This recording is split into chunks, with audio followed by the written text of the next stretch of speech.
In the summer of 2022, when the world was slowly regaining its rhythm after a global standstill, Beyoncé Knowles Carter did what she does best: shift the culture. With the release of Renaissance, her seventh studio album, Queen Bey didn't just drop music.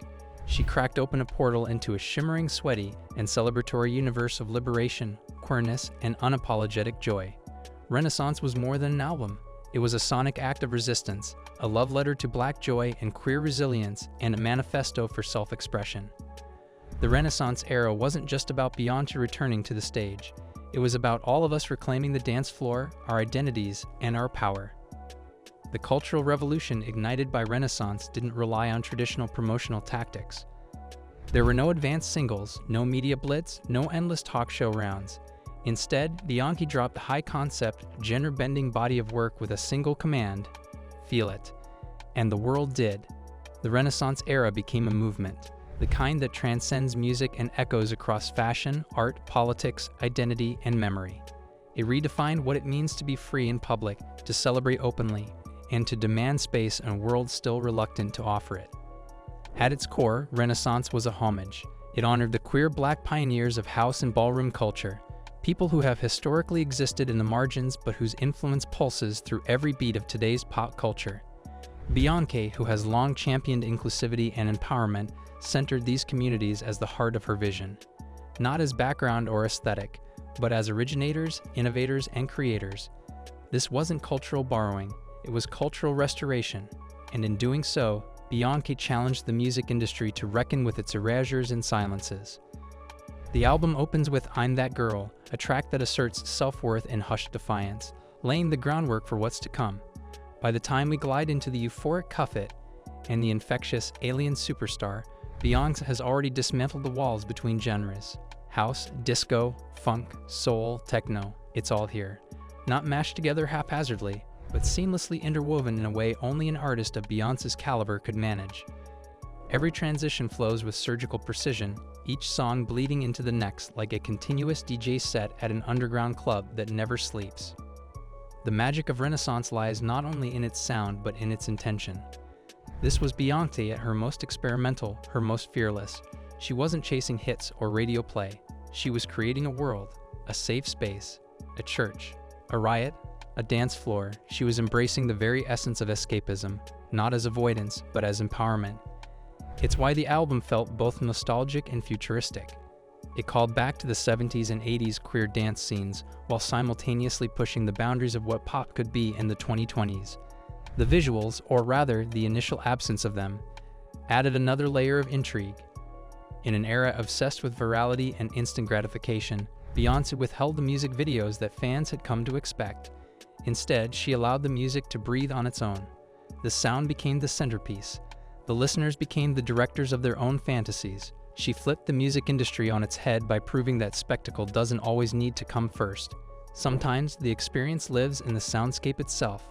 When Beyoncé eventually brought Renaissance to life on stage with her record-breaking world tour in 2023, it felt like a coronation, not just for her, but for everyone who had ever felt unseen or undervalued. The Renaissance World Tour was a traveling sanctuary, an intergalactic celebration of love, freedom, and flamboyance. Every outfit was couture. Every performance was a revelation.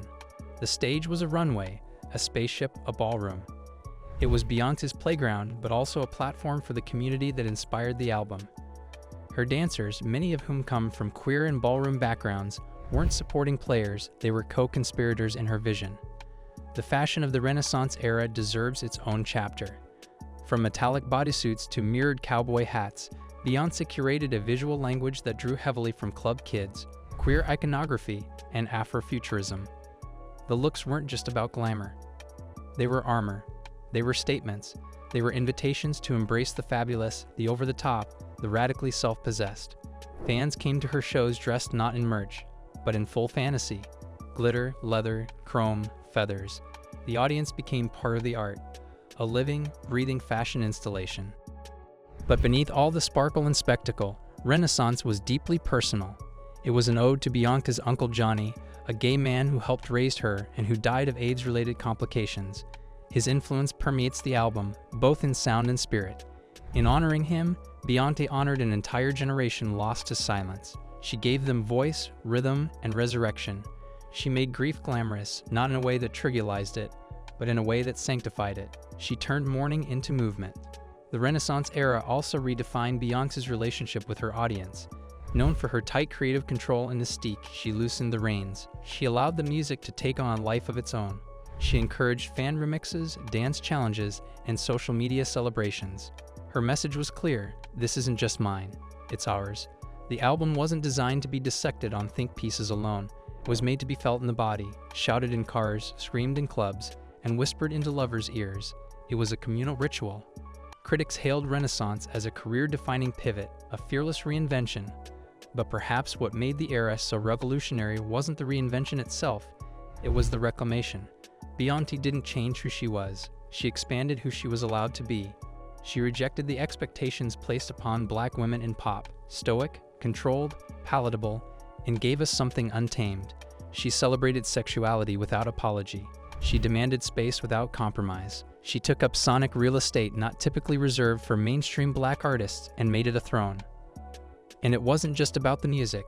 Beyoncé used her platform to spotlight queer artists, Black designers, and underground icons. She brought them into arenas, into Vogue spreads, into global consciousness.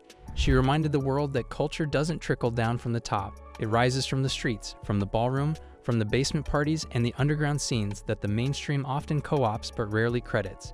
Beyoncé pointed the spotlight back to its rightful source.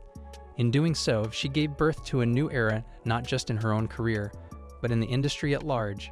We began to see a resurgence of house and disco influences in pop. Artists felt emboldened to take risks, to embrace queerness, to center joy. The Renaissance ripple effect could be felt in dance halls, on fashion runways, on TikTok, and even in political discourse.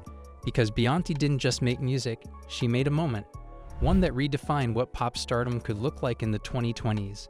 The accolades rolled in, of course: Grammy nominations, sold-out shows, critical acclaim. But the true legacy of Renaissance isn't housed in trophies. It lives in the freedom it gave fans to be louder, bolder, freer. It lives in the joy of Black queer youth voguing on subway platforms. It lives in the glitter-streaked cheeks of concert-goers crying from catharsis. It lives in the knowledge that the club, that sacred place of escape and unity, is still ours, and always will be. As Beyoncé closed her Renaissance World Tour with the words, "You are the visual, baby," she wasn't just breaking the fourth wall, she was smashing it. She was reminding us that we are the revolution, that we don't need permission to shine, that we don't need systems to validate our existence. That joy, in all its forms, is a radical act. In the history of music, there are moments that mark a turning point. Michael Jackson's Thriller, Prince's Purple Rain, Madonna's Like a Prayer,